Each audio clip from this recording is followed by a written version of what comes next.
అన్నదాత సుఖీభవ. ఈరోజు మనం చిట్టి చెక్కలు ఎలా చేయాలో చూద్దాం. Hello viewers, welcome back to Akshaya Patra. బియ్యపిండి, పెసరపప్పు, ఉప్పు, పసుపు, కొత్తిమీర, పచ్చిమిర్చి, నువ్వులండి. ఇవి తీసుకుని పెసరపప్పు కొంచెం ఒక చిన్న బౌల్ తీసి నానబెట్టుకోవాలి. పచ్చిమిర్చి చిన్నగా కట్ చేసి మిక్సీ పట్టి పెట్టుకోవాలండి. పొయ్యి మీద ఒక గ్లాసు వాటర్ పెడితే అందులో కొంచెం నువ్వులు, జీలకర్ర పట్టిన పేస్ట్ వేయాలండి. కాస్త ఉప్పు కూడా వేసుకోవాలండి. కారం వేయక్కర్లేదు, పసుపు వేసి ఇప్పుడు ఆ పెసరపప్పుని నానిందాన్ని కొంచెం ఆరబెట్టాలండి. వాటర్ పోవాలి, లేకపోతే లూజ్ అవుతుంది. ఒక గ్లాస్కి 1.5 గ్లాసు బియ్యపిండి పడుతుందండి. బియ్యపిండి వేసిన తర్వాత కొత్తిమీర వేసుకుని కాస్త వేడి మీద కలపాలి. గ్యాస్ ఆఫ్ చేయాలండి. ఇప్పుడు ఒక ప్లేట్లోకి తీసుకోవాలి. ఇదంతా స్పూన్తో కలుపుతూ, కొంచెం జాగ్రత్త అండి, వేడిగా ఉంటుంది కనుక, మసలి నీళ్ళు కదా.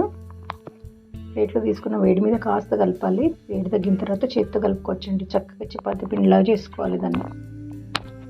కొంచెం ఒక 5-10 మినిట్స్ అయితే చక్కగా ముద్దకు వస్తుందండి. దాన్ని మనం ఒక కవర్ తీసుకుని, కవర్ పైన ఆయిల్ అప్లై చేసి చపాతీలాగా తీసుకుని ఇంకో కవర్ తీసుకోవాలి. దాన్ని కొంచెం ఆయిల్ అప్లై చేసి మధ్యలో చపాతీ లాగా చేసుకుని ముద్దను పెట్టి, ఇప్పుడు చపాతీ చేసినట్టుగానే ఈవెన్గా స్ప్రెడ్ చేయాలండి. మొత్తం జాగ్రత్తగా కనిపిస్తుంది కదా, ట్రాన్స్పరెంట్ కవర్ అయితే బెటర్. అందుకే చక్కగా పెద్ద చపాతీలాగా చేసుకుని మీద కవర్ జాగ్రత్తగా తీయాలండి.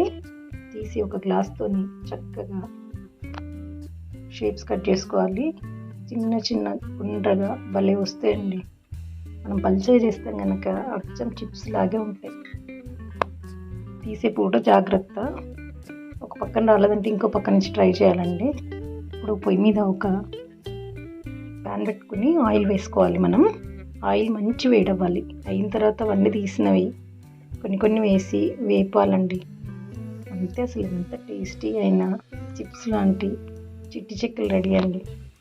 ఈ పిల్లలైతే ఒక్కసారి తింటే మళ్ళీ చేయమంటారు. మనకి కూడా పెద్ద ప్రాసెస్ ఏమి ఉండదు. హాఫ్ అన్ అవర్ లోపల 1 కేజీ చేసేయచ్చండి. ఒకసారి ట్రై చేసి చెప్పండి ఎలా వచ్చాయో నాకు.